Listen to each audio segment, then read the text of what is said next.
السلام علیکم ورحمۃ اللہ وبرکاتہ۔ خواجہ مظہر حسین آپ کی خدمت میں from Islamic society of Markham 2900 Denison street and Middlefield field.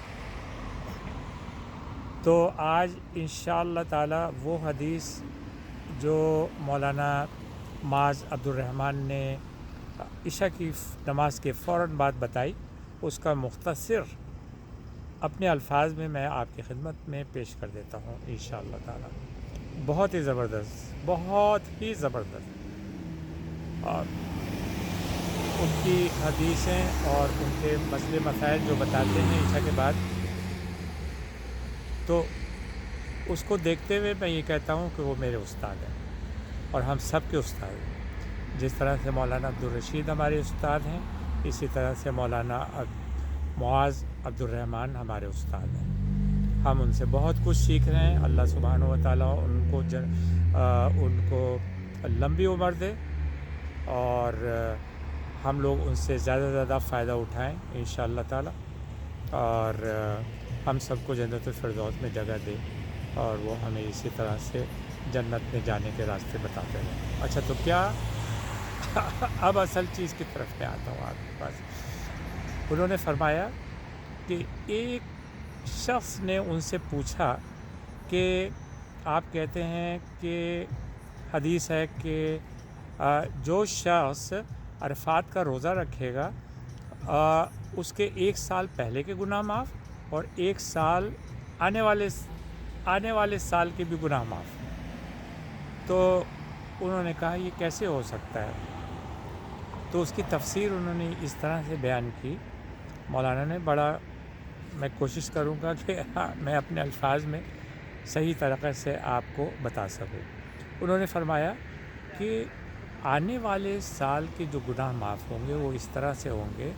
پہلی بات تو یہ میں بتا دوں کہ جو حدیث، اوتھینٹک حدیث جو بتاتے ہیں علماء اور جو لکھی ہوئی ہے کتابوں میں، تو اس کے اوپر ہمارا مکمل یقین ہونا چاہیے۔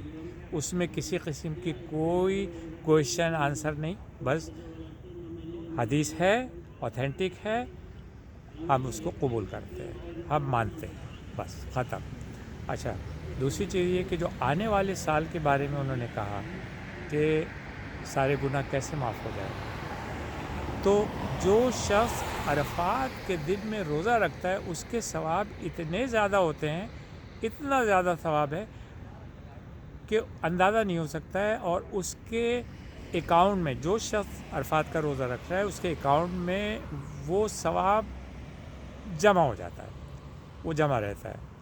ایک تو یہ بات ہو گئی، اور اس کو اتنا ثواب ملتا ہے اور اس کے اثرات اتنے ہوتے ہیں کہ آنے والے سال میں اس میں ایک پاور پیدا ہو جاتی ہے اس روزے کی وجہ سے کہ وہ گناہوں سے بچے، تو اپنے آپ کو گناہوں سے بچنے کی پوری پاور ہوتی ہے، تو گناہوں سے بچتا رہتا ہے۔ ایک تو یہ ہے تفسیر۔ سیکنڈ نمبر پہ یہ ہے کہ اگر خدا نخواستہ اس سے جو گناہ سرزد ہوتے ہیں تو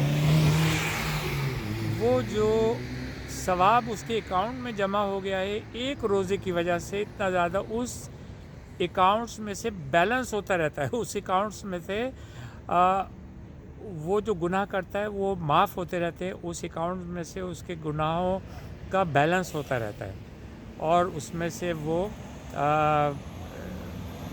جو ہے اس کو اس کے گناہ معاف ہو جاتے ہیں۔ اس کے اکاؤنٹ میں اتنا ثواب جمع ہو جاتا ہے کہ وہ جو آنے والے گناہ ہیں وہ اس میں سے معاف ہوتے رہتے ہیں، آہستہ آہستہ اس کے گناہ معاف ہوتے ہیں۔ تو یہ ایک شارٹ سا تھا۔ امید ہے کہ میں نے صحیح طریقے سے بتایا ہوگا، آپ کی سمجھ میں آ گیا ہوگا انشاءاللہ، اور کل پھر میں انشاءاللہ تعالی آپ کی خدمت میں جو بھی حدیث وہ سنائیں گے آپ کی خدمت میں پیش کر دوں گا انشاءاللہ تعالی۔